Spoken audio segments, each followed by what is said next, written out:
Hello and welcome to Nationwide on the network service of the NTA. We're glad to have you join us once again. I am Lydia Odije Ochi. Now the details. The Federal Executive Council has approved the 2022 Appropriations Bill of 16.39 trillion naira for presentation to the National Assembly.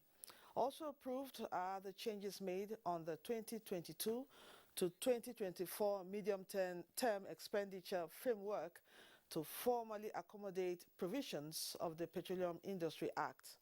The Minister of Finance, Budget and National Planning, Zainab Ahmed, announced this while briefing journalists after the Council's meeting. State House correspondent Adamu Sambo will bring us details in our subsequent bulletins. Meanwhile, President Muhammadu Buhari has written to the National Assembly seeking the leave of the legislators to present the 2022 budget before a joint session of the National Assembly tomorrow, 7th of October 2021. Senate has confirmed the nomination of 4 persons for appointment as chairman, chief executive and executive commissioners of the Nigerian Upstream Regulatory Commission. The confirmation is sequel to the consideration of the report of the Senate Committee on Petroleum Resources Upstream, which screened the nominees and described them as eminently qualified for the positions. Engineer Benga Komolafe as Chief Executive Officer. Malam Hassan Gambo as Executive Commissioner Finance and Account. Ms. Rose C. Ndong as Executive Commissioner Exploration and Acreage Management. And this commission is one of the huge arms of those reforms that will stabilize the petroleum industry in Nigeria. Meanwhile, Senate has passed the revised 2022 to 2023 medium-term expenditure framework and fiscal strategy paper. The House of Representatives has commended President Buhari for setting up a high-powered committee to pursue the actualization of extending Nigeria's continental shelf in line with the United Nations Convention on Law of the Sea. In adopting a motion from Representative Lego Idagbo, House members resolved to invite the committee headed by the Attorney General of the Federation for a briefing on the status of the Continental Shelf project. The federal government had in 2009 submitted a proposal to the United Nations Commission on Limits of the Continental Shelf to extend Nigeria's marine area beyond 200 nautical miles to enable exploitation and exploration rights to generate more revenue. Nigeria, in its 61 year of existence, has recorded developmental strides, though not without challenges that they are being addressed for more growth. This was standpoint of guests on NTA's Current Affairs program, Tuesday Live. Abubakar Usman Akwanga reports. Nigeria, counting its blessings after several decades of political liberation from the British colonial administration, is still surviving despite challenges to nationhood. The path of 60 years' journey has not been without thorns, but guests say the boom days are far greater than the doom experiences of the past and the present. I do not believe with the theory or those who are postulating the fact that the Nigerian creation was an accidental creation. It was a deliberate creation, even if it was spearheaded by the British, but the local Nigerian leaders of the various segments of the country at that material point in time were party to whatever discussion that took place. We have a litany of the good, the bad, and the ugly. But resilience is a big word that describes how we have managed to walk our way for 61 years. But it also makes me more confident about our economic and political future, that we could do this, neither or that storm. Despite all this, despite the hues and cry, Nigeria still remains one. And I think that is one thing that you cannot take away from the Federal Republic of Nigeria. And again, that one means that one needs to salute the leaders, the security agencies, and even Nigerians, because no matter what it is, through the dialogues, through the strives, through the fighting, through all that, we still remain one. And I think that is one thing you can't take away. The challenge of attaining nationhood is not far from the present Nigerian reality. These political thinkers say can be overcome with tolerance among one another and faith in the country. In Abuja, I am Habubakar Usman Akwanga, NTA News. An institutional training curriculum to enhance the teaching of relevant laws in law faculties of Nigerian universities and the Nigerian Law School is underway. At a stakeholders workshop on review and validation of draft handbook for integrating the Administration of Criminal Justice Act into the curriculum, the Attorney General of the Federation and Minister of Justice, who unveiled the handbook, called for strengthening of criminal justice sector policy to further support implementation and compliance. Judiciary correspondent Vera Chimuba has more. It was a convergence of Nigeria's finest law teachers, deans of faculties of law at the federal, state, and private universities in Nigeria and the law school. The stakeholders workshop, described as a new revolution, is meant to work out strategies for integrating the innovative provisions of Administration of Criminal Justice Act into the country's university curriculum. Actually, is targeting law teachers while giving them a resource material as to how they can integrate it, instead of they struggling to look for different laws, different case law. Starting from the University Law School, what they are trying to do is they are not going to teach lawyers, but aspirants from the University Nigerian Law School. And I'm sure this will have a great impact. Special Assistant to the President on Justice Reform, who represented the Attorney General of the Federation and Minister of Justice, unveiled the draft handbook. This is a very fantastic opportunity for students, for academics, and for even the judges also to understand these provisions from the perspectives of academics. Guidebook is intended to introduce the main provisions and the highlight contained in the Administration of Criminal Justice Act. The workshop, organized by the Nigerian Institute of Advanced Legal Studies and MacArthur Foundation, is the first in 6 decades. In Abuja, Vera Chumuba, NTA News. Our next report from Uyo says Governor Udom Emmanuel has sworn in Justice Ekaite Francesca Obot as the new Chief Judge of Akwa Ibom State. Susan Asuko reports that Justice Obot is the 8th Chief Judge of the state since its creation 34 years ago. Justice Ekaite Francesca Obot took the oath of allegiance and the oath of office.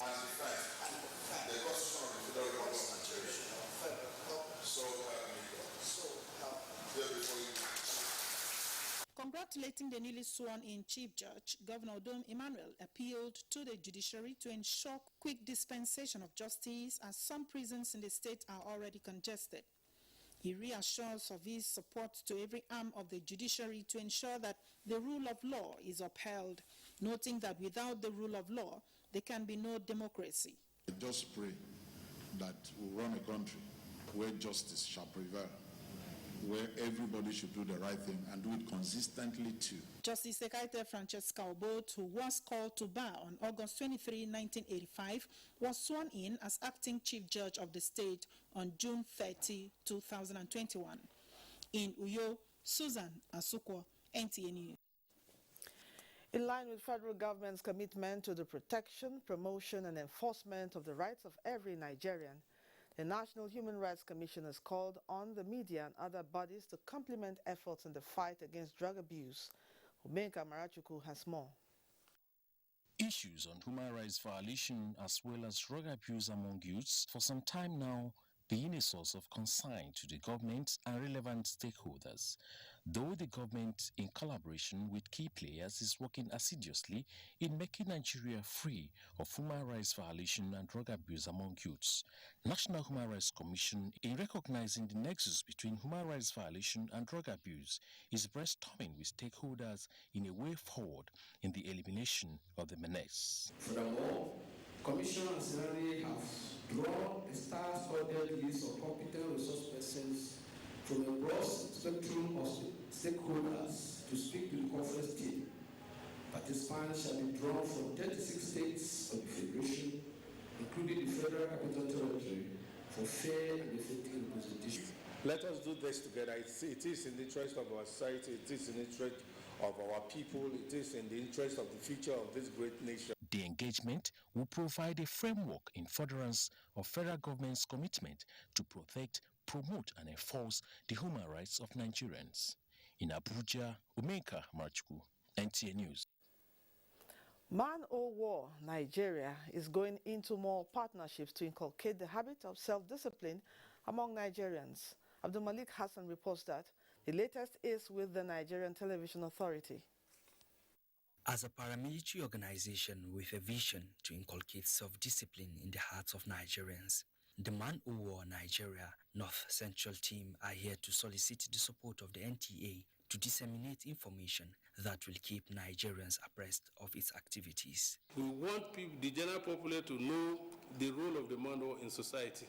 By doing that, the country will change to positive because we let them know why they are a citizen and what their limitations and what they are not expected to do, and they are right. Any organization that is out to ensure that peace, unity reign in this country, NTA is always proud to be part of that. I assure you that NTA will give you all the necessary support that you require to succeed. Hope is high and agreement is reached for success, and the visiting team recognizes the Director General of the NTA, Yakubu Ibn Muhammad, for his outstanding contributions towards journalism and humanitarian services. Abdul Malik Hassan, NTA News.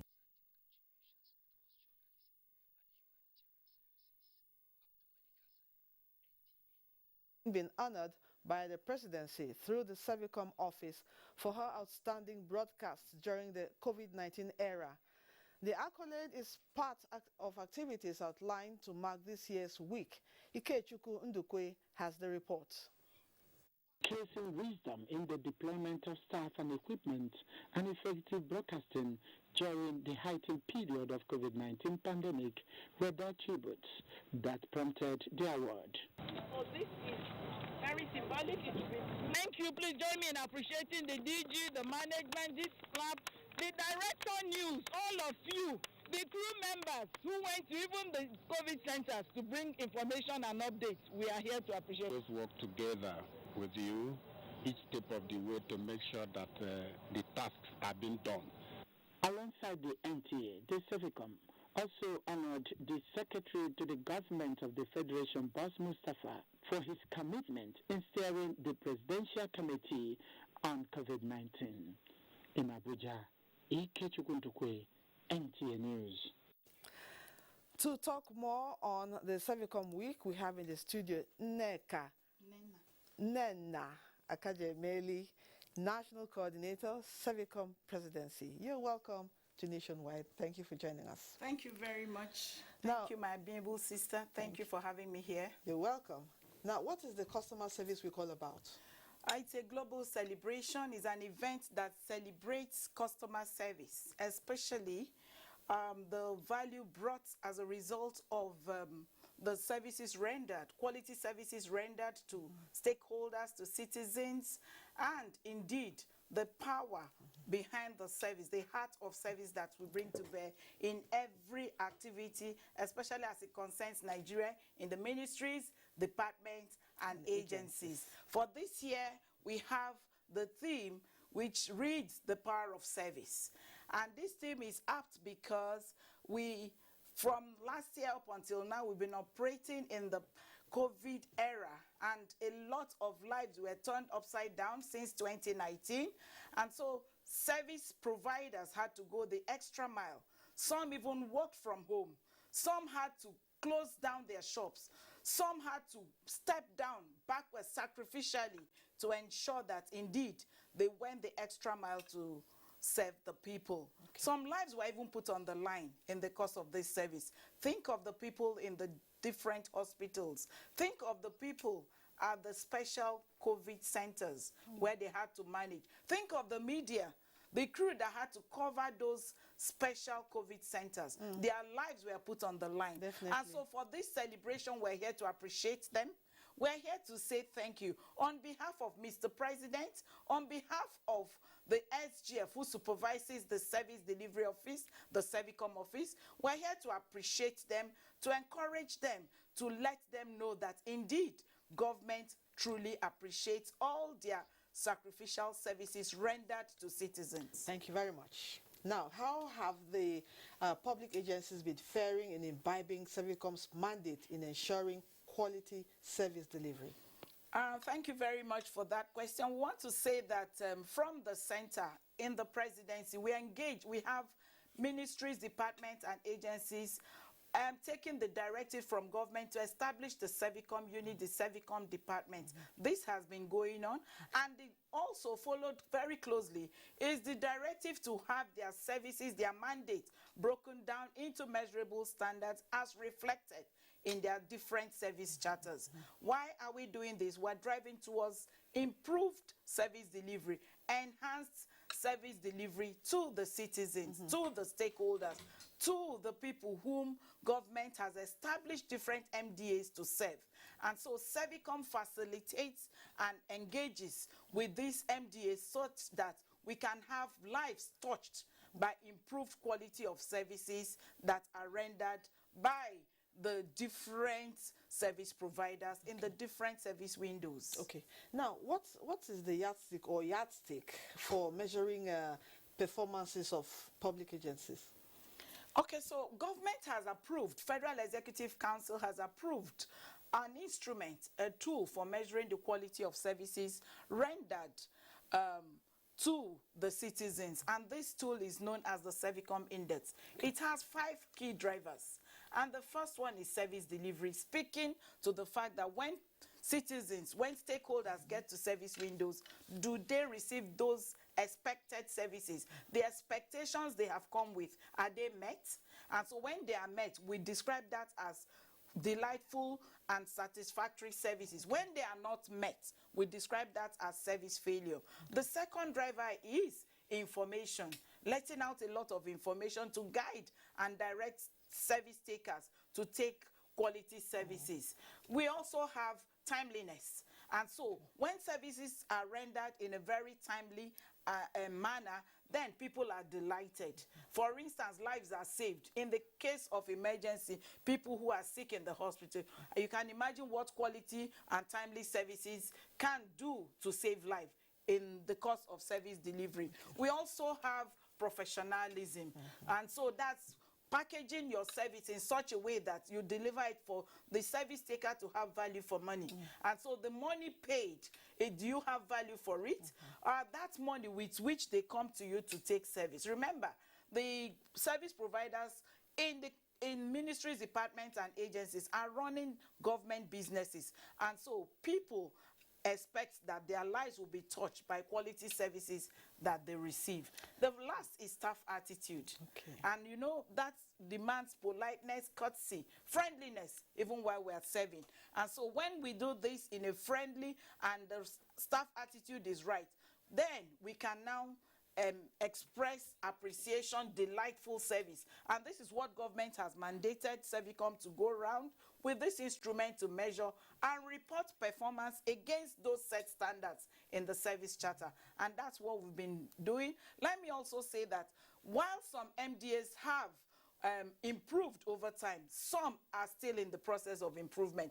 And so this celebration also is to encourage those who are also in the course of driving improvement are not doing so well. So on behalf of Nigerians, we're saying more improved and quality services will go a long way to enshrine, to encourage trust, and to also bring about connectedness of citizens to government. So NTA is doing well in this regard? Yes. So to tell you that NTA is a very strong partner, and we were here to also honor and appreciate them. The crew members, I specifically said that for those who go to cover those centers, those centers they were putting their lives on the line, those sacrificial services.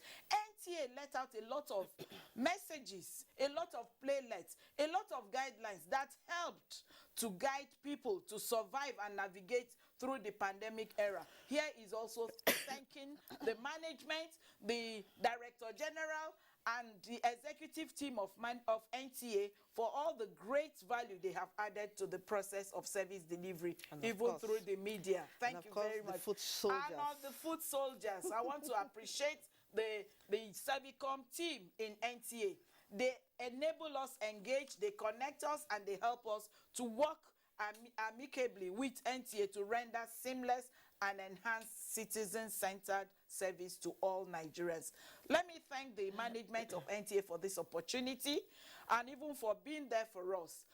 The message to us Nigerians is a show of appreciation on behalf of Mr. President, who has assigned Servicom to carry out this task, on behalf of the SGF Secretary to the Government of the Federation that supervises the Servicom office. He has been playing his fatherly role. I want to also appreciate him in a very special way for chairing the committee on COVID. He did great jobs. Definitely. Indeed, sacrificial services. Today is a day to appreciate him. Today is a day to say huge thank you for him and his team, for guiding us, for helping us navigate safely through the tough times of the pandemic era.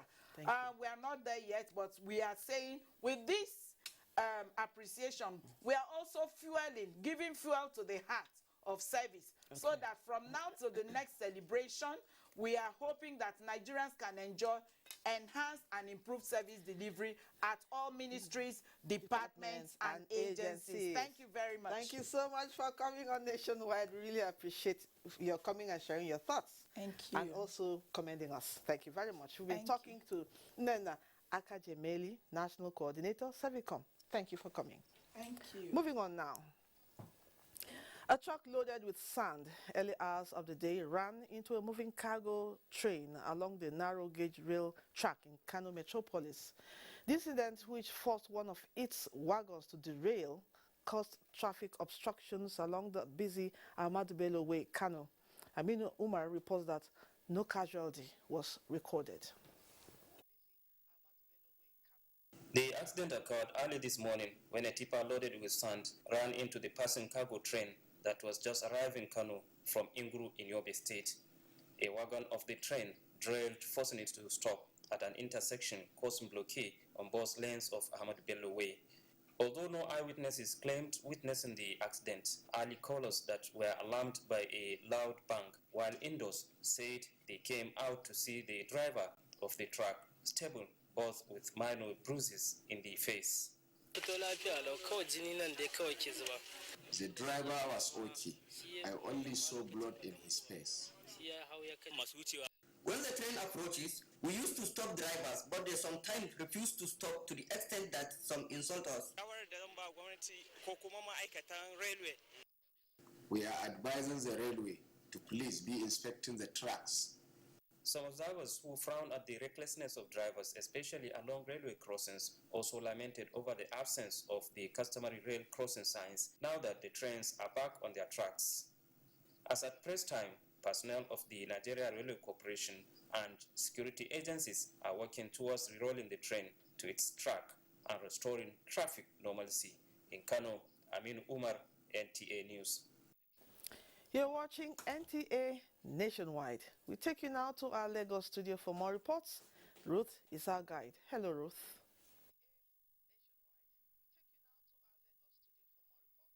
Hello, Lydia. As Nigeria continues to wage war against illicit drug peddling, Lagos State government is forging partnership with the organized private sector to establish more rehabilitation centers to help youth in drug abuse spectrum in communities across the metropolis. Musa Toliat reports. Drug and substance abuse disorder is an illness that cuts across every stratum of the society. To help those who are addicted to drug abuse regain control of their lives and be reintegrated into the society, rehabilitation remains the only respite. This informed the collaboration between Lagos State government and a non-governmental organization to inaugurate a community rehabilitation center for the youths tagged Ileayo. In terms of different homes that we have about 26 of them. And these are, institutions that on a monthly basis, there are resources that are going there. So we need to come together again and review our strategy and work also with some of the houses that we have. The next step is to ensure that they come off drugs.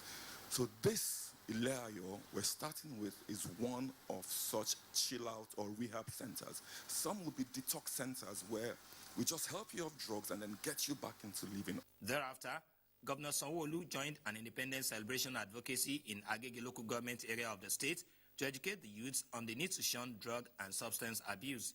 The event attracted veterans in movie and music industry in the country. Our nation is evolving, so it needs the support of all those who can help to transform lives. We may not have been where we hope to be, but we have hope for tomorrow. I'm very happy to be alive, to be in Nigeria. I really, and I'm personally working towards the betterment of Nigeria in my own little life. There are plans by Lagos State government to forge more partnerships with a view to establishing drug rehabilitation centers in local government areas across the state. In Lagos, Musa Toliat, NTA News.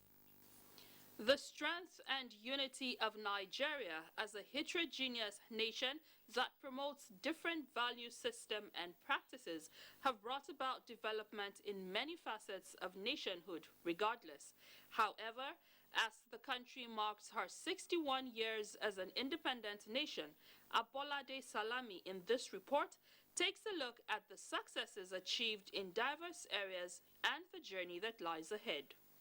From a historic perspective, the interplay between ethnic rivalry and challenges of national security, which have in recent times become very compelling with rampant cases of terrorist attacks, murder, mayhem, and all sorts of vices in some parts of the country, does not define the true Nigerian people. The principle of unity in diversity, in which lies our strength as a people, is very paramount.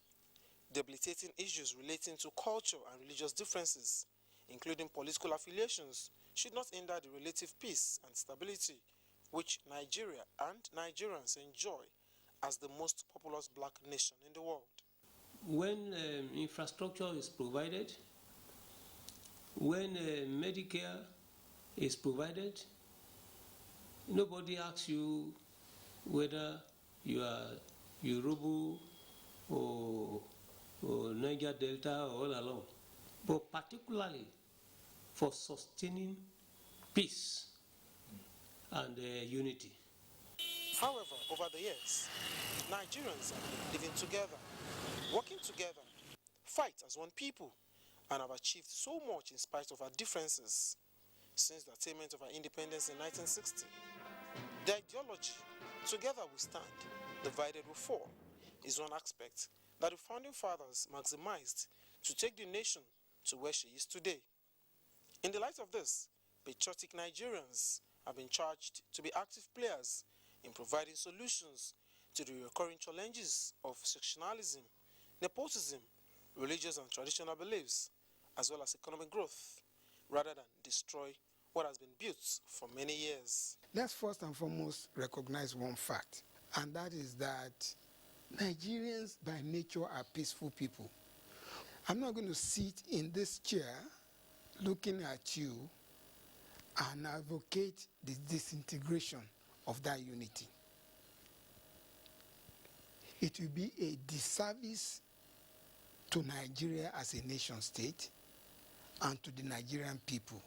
In fact, what I'm trying to say is that ethnicity and nepotism should be eradicated. More than ever before, observers say, harnessing the many potential in human and natural resources from the various segments for national development is what Nigerians should be bothered about. This, they believe, will in turn place the country above our equals to compete with other developing nations of the world. In Lagos, Abolade Salami, NTA News. More reports are nationwide with Lydia in Abuja after this break.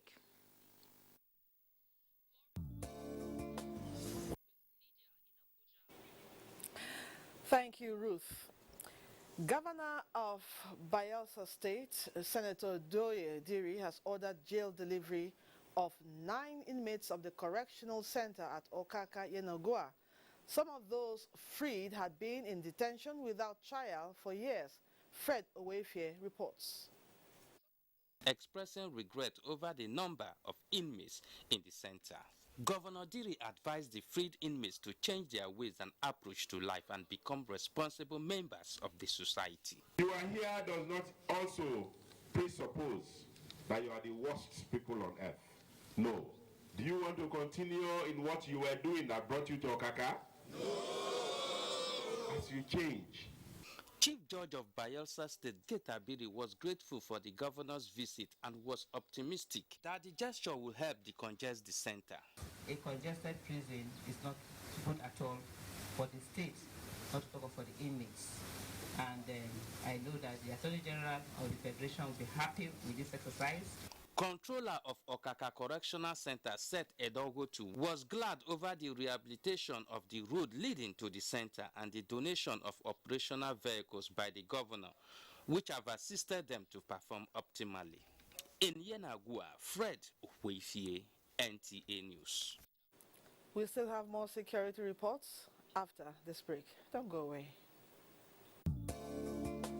When you think about hospitality and affordable luxury away from home, then you talk about Sharon Ultimate Hotels, a secured and serene environment that offers kingly services such as 24-hour room service, impeccable security with CCTV surveillance, parking lots, free Wi-Fi internet service, free complimentary breakfast, restaurants that offers continental and local dishes, well-equipped fitness center with instructors, swimming pool, 350 capacity multipurpose hall, laundry service, pastry corner, mini mart, and our suites are breathtaking.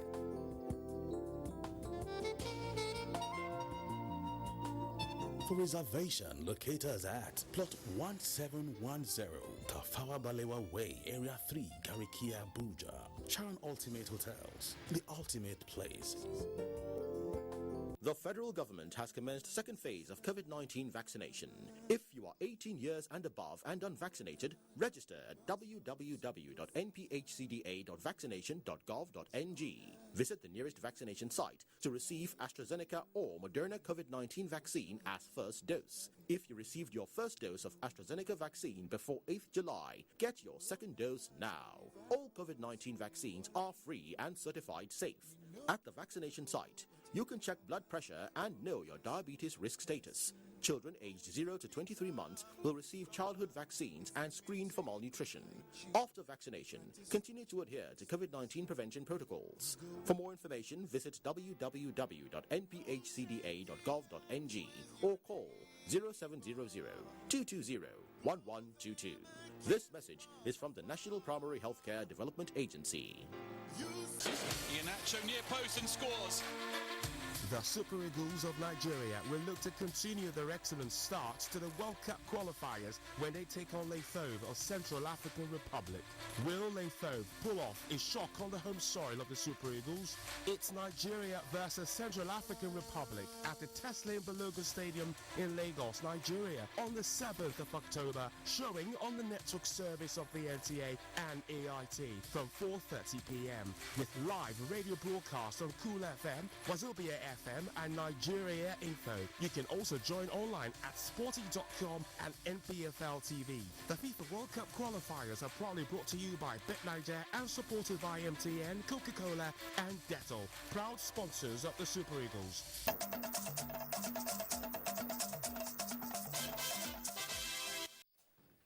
Thank you for staying with us. Nationwide continues in Kaduna as we join Amina for more reports. Amina, it's over to you.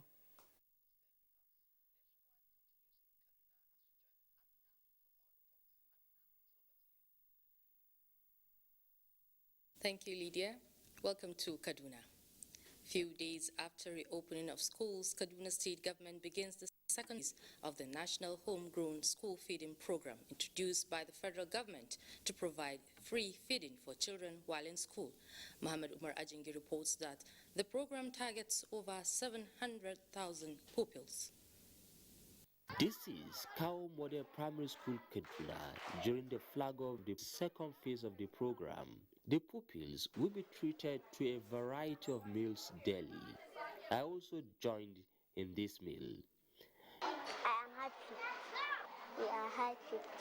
The National Homegrown School Feeding Program, designed to improve the nutritional status of these pupils and increase school enrollment, is targeting pupils from primary 1 to 3 across the 23 local government areas of Kaduna State. Schools in Kaduna were closed in March 2020. The closure automatically put a halt to the program. In spite of the disruptions to the education of our children, we are happy that the school feeding program has now resumed across the state. More than 7,000 cooks have been engaged to provide meals for these pupils in over 3,400 schools across Kaduna.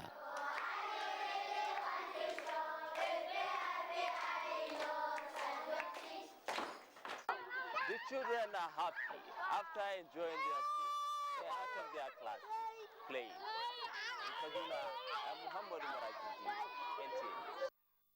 Steady progress is being recorded in the ongoing second phase of COVID-19 vaccination in Jigawa State. Figures from the State Primary Healthcare Development Agency confirms that more than 2,800 people have received the vaccination spanning the two phases. Awal Muhammad Kazauri tells us more. The access to safe and effective vaccines is critical to ending COVID-19 pandemic, so it is highly encouraging to see so many vaccines proven and going into development. Jigawa State had earlier received 90,000 doses of AstraZeneca vaccine for the first round and 84,000 doses of Moderna vaccine for the second round of the immunization.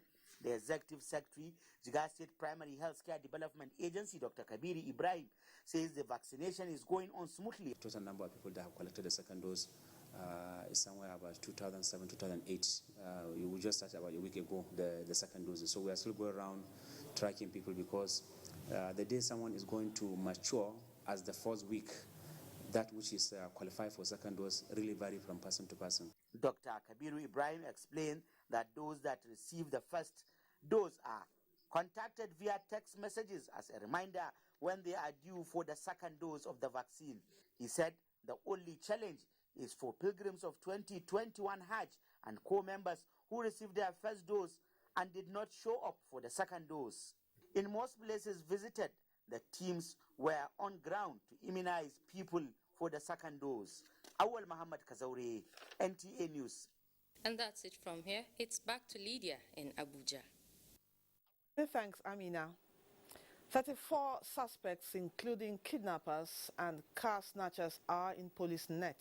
Francis Form reports that the suspects who were arrested by operatives of the Special Tactical Squad have devised another method of kidnapping. Kidnappers trying their best to beat technology and the intelligence of an average human, but not that of the security personnel. This 25-year-old suspect operating with multiple kidnap gangs within Kano, Katsina, Jigawa, Kaduna and Zamfara states confessed he made 145,000 naira in 3 operations, deploying unimaginable techniques. He said he used to go to the park and enter vehicle with the victim or with the other passengers that they want to kidnap. Another gang of 11 disguised as military personnel have carried out multiple kidnappings using Abuja and Kaduna axis as area of operation. He said in Gwagwalada area they operated 2 times. In Kachia they operated 2 times. While these previous gangs are inter- and intrastate criminals, this gang is of international coverage. They snatch cars in the northwest and trade them off in Niger, Chad and Cameroon using car jams. As soon as they're able to turn on these jammers effectively, block all forms of cellular transmission, wireless transmission, including satellite phones transmission. But at last, their ingenuity could not take them any further, but ended up in the police cold room, and from here to the courtroom.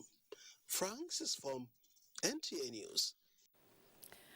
An Ogun State Magistrate Court sitting in Ishabu, Abeokuta, has remanded a 52-year-old man, Jimo Mutaliu, at the Ibara Correctional Center for allegedly impregnating and procuring abortion for his 16-year-old niece. Yemi Dalemo reports.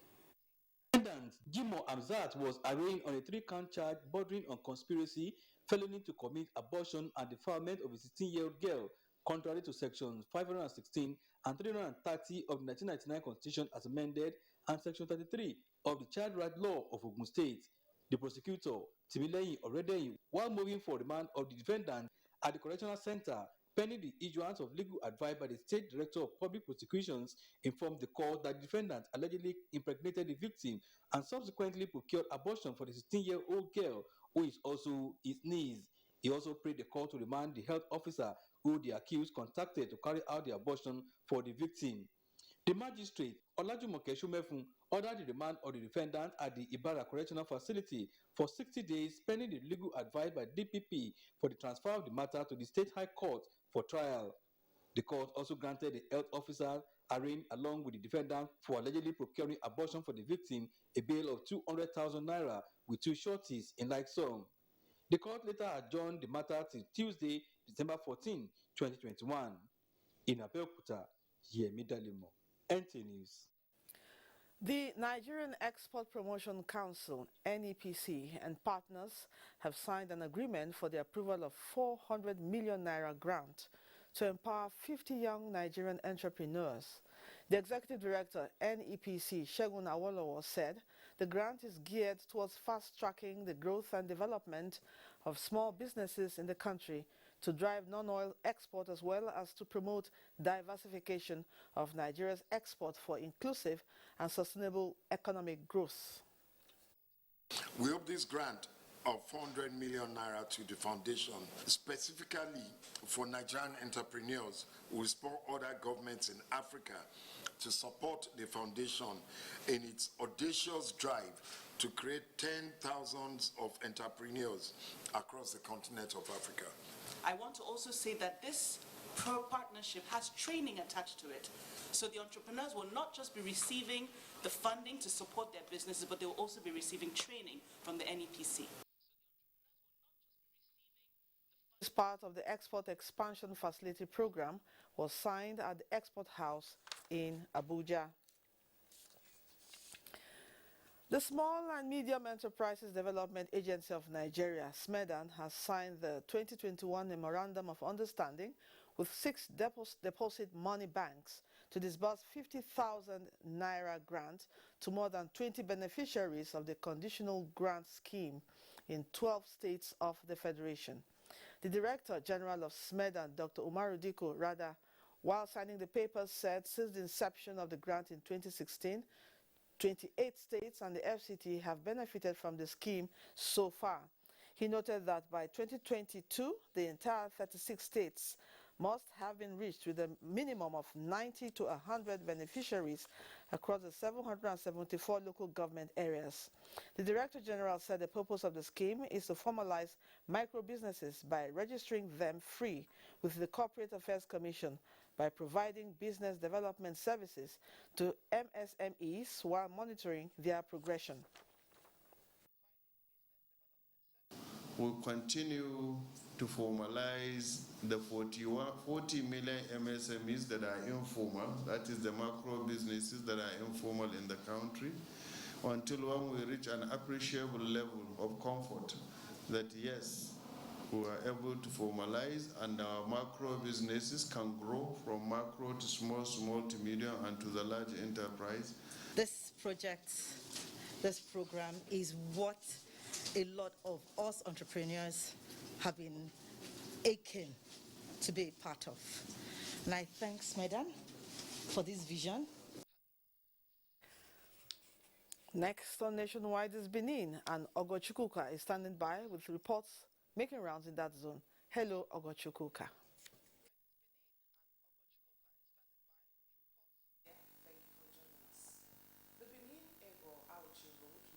Kidnapping and armed banditry is now under heavy security surveillance, courtesy of the army. It is exercise still water designed to curtail the menace of insecurity in that axis. Goodluck reports that medical and sanitation outreach will be carried out in some select communities during the exercise to last till the 23rd of December this year. The Benin-Eho Auchi Road has for some time now been identified as a flashpoint for kidnapping and armed robbery. Both motorists and inhabitants in the surrounding communities constantly live in apprehension, thereby retarding socio-economic activities. Now the federal government says enough is enough.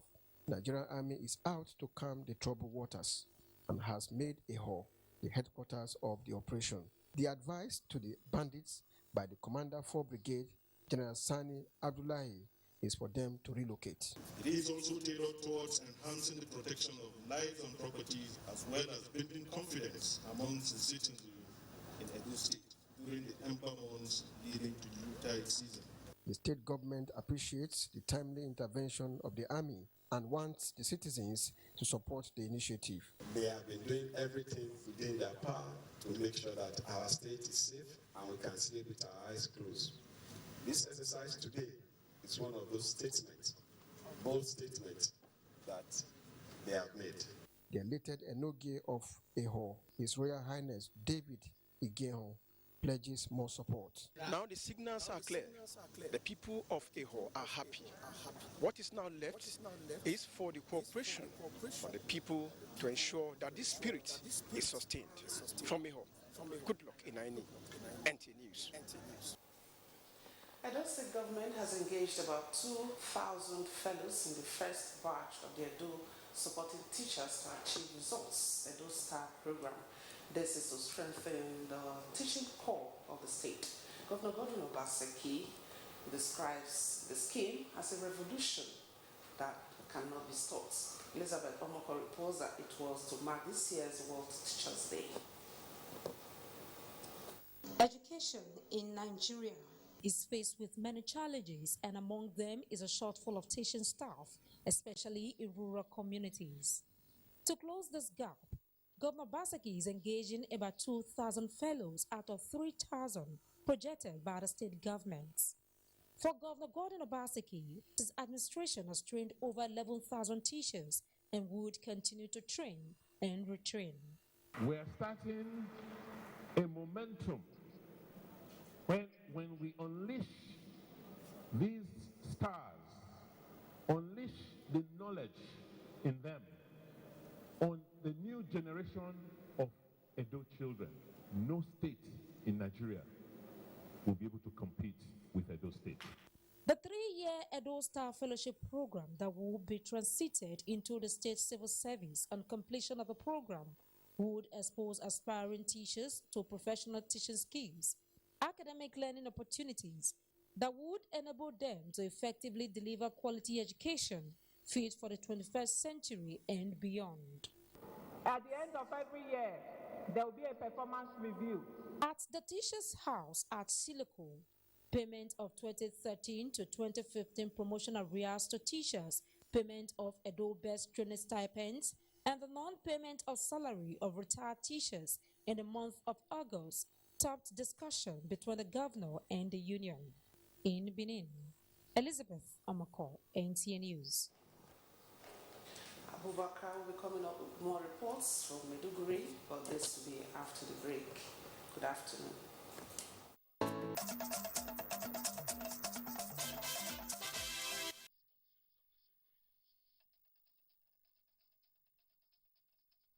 Staying with us on Nationwide up to this moment, and this is NTA Maiduguri Zonal Network Center. European Union and its partners, in collaboration with Borno State government, have celebrated successes of various EU-funded projects across 13 local government areas of the state that include rebuilding resilience, and livelihood supports for financial independence, among other projects. Jadwa John Jesney completes the story. The European Union-funded project, launched in 2018, was aimed at restoring and promoting sustainable agriculture-based livelihood for food security, employment and nutrition improvement in Borno State through engaging smallholder farmers, women and youth. The project, through the support of the Borno State government and other development partners, have so far reached out to 140,000 households, including IDPs and returnees, more than the initial target of 99,500 households.